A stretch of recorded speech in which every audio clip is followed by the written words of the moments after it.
Halo YouTube, hari ini kita akan membicarakan permasalahan warna ya.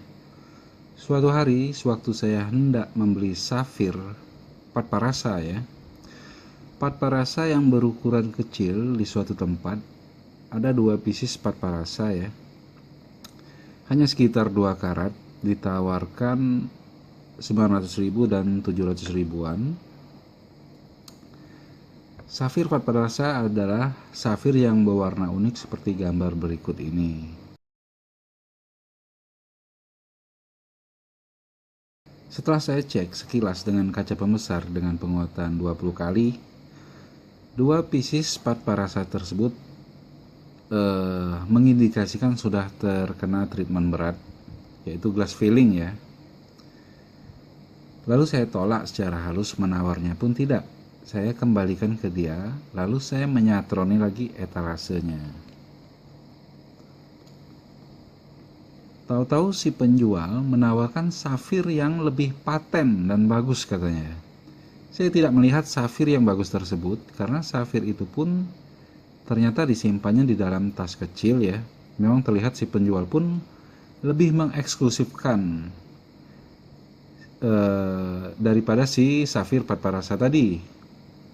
Setelah dia mengeluarkan dari wadahnya tersebut, saya sungguh terkejut karena dia menawarkan safir abu-abu yang sangat buram, bahkan tidak ada jernihnya sama sekali. Contohnya seperti ini ya. Ini safir berkualitas rendah, untreated sekalipun, berukuran hampir 40 karat ini ya. Ini hampir 40 karat. Kami menjualnya dengan murah sekali. Jadi jangankan 3 karat. Jadi saya bergumam dalam hati, apa yang menjadi faktor pertimbangan si penjual? Di mana dari tadi saya menyatroni etalasenya pada safir Patparasa atau rubinya yang merah yang lainnya. Lalu setelah saya tolak semua, maka dia memutuskan bahwa safir abu-abu super buram adalah safir yang lebih baik, paten, seperti yang dia ucapkan tadi, daripada safir-safir si penjual tadi yang saya lihat sebelumnya. Nah, di sini kita akan membicarakan warna, baik pada batu mulia ataupun semi mulia ya. Sekedar untuk diketahui, statement di bawah inilah statement yang akhirnya merumuskan harga dan kelas batu-batuan. Satu, batu perhiasan itu adalah batu dari mineral atau organik atau campuran keduanya. 2 harus indah, 3 harus langka, 4 harus kuat. Maka pada akhirnya semakin atau dari 1, 2, 3, 4 tersebut tentulah akan berharga semakin mahal. Juga mengenai mulia dan semi mulia ya, jika masih ada yang bingung kenapa ada penetapan mulia dan semi mulia, karena pada batu mulia sudah terkandung beberapa parameter yang pasti dan terukur dan tidak bisa ditandingi. Misalnya parameter warna yang sudah pasti tidak bisa digantikan oleh batu semi mulia. Contoh, warna birunya safir tidak akan bisa ditandingi keindahannya dengan seperti birunya lapis lazuli atau birunya topaz alami ya. Belum lagi daya tahan atau kekerasan si safir vs lapis lazuli atau vs topaz atau vs agate group jelas lebih lembut dibanding safir, artinya lebih tidak tahan. Atau hijaunya giok jade ya, hijaunya aki dan lain-lain akan sangat sulit untuk mengungguli hijaunya zamrud atau emerald. Belum lagi masalah clarity atau kejernihan si batu mulia, tambah jauh grup batu semi mulia untuk menandinginya, dan juga parameter-parameter lainnya. Sekarang kita akan membicarakan memilih warna, tidak ke permasalahan mulia atau semi mulia. Contoh pada batu yang sekarang yang akan saya contohkan, anggaplah ini semua batu yang akan saya contohkan semuanya batu alami, anggaplah untreated atau tidak ada treatment, anggaplah beratnya sama, anggaplah potongannya sama. Karena pada video berikut ini kita hanya akan membandingkan warna dan kejernihan saja. Batu apapun jika memiliki tone yang semakin dalam atau semakin kuat tone-nya, maka batu tersebut semakin berharga.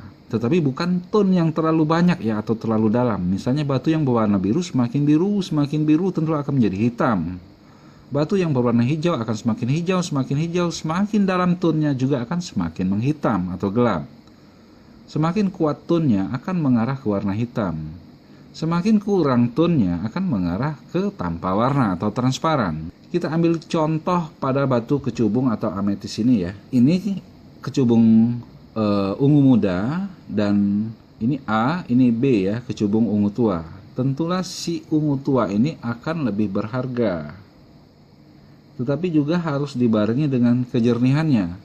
Jika si kecubung B sangat kotor, tentulah lebih baik si kecubung A. Semakin banyak kotorannya, maka semakin mengurangi keindahannya juga.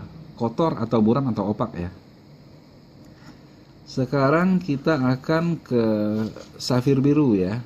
Tidak ada istilah safir Ceylon, king safir. Yang ada hanya untuk warna biru ya safir biru. Dan jenis-jenis warna birunya. Di antara tiga ini, warna yang paling bagus adalah jika kita memilih safir biru adalah yang biru ini daripada yang ini. Ini tone-nya sangat ringan sekali ya, tidak begitu dalam. Terlihat warnanya lebih muda ya sebenarnya. Ini warnanya lebih muda dibandingkan biru ini. Tetapi yang paling bagus adalah biru ini karena tone-nya sangat dalam ya. Ini jika dilihat langsung, apalagi di bawah matahari, birunya akan sangat berkilau sekali dibandingkan dengan yang ini, apalagi yang ini. Bahkan yang ini ada sedikit hijau ya, jadi ada greenish. Bahkan warnanya tidak begitu dalam ya tone-nya. Jadi yang terbaik adalah yang paling kecil ini warnanya. Sekarang kita ke safir kuning ya, atau yellow safir. Jadi sini akan jelas terlihat ini tone-nya sangat rendah sekali ya. Ini lumayan, dan ini yang lebih bagus tone-nya. Jadi ini pasti lebih mahal daripada ini, apalagi ini. Oke, sekian saja dulu. Terima kasih telah menonton video ini.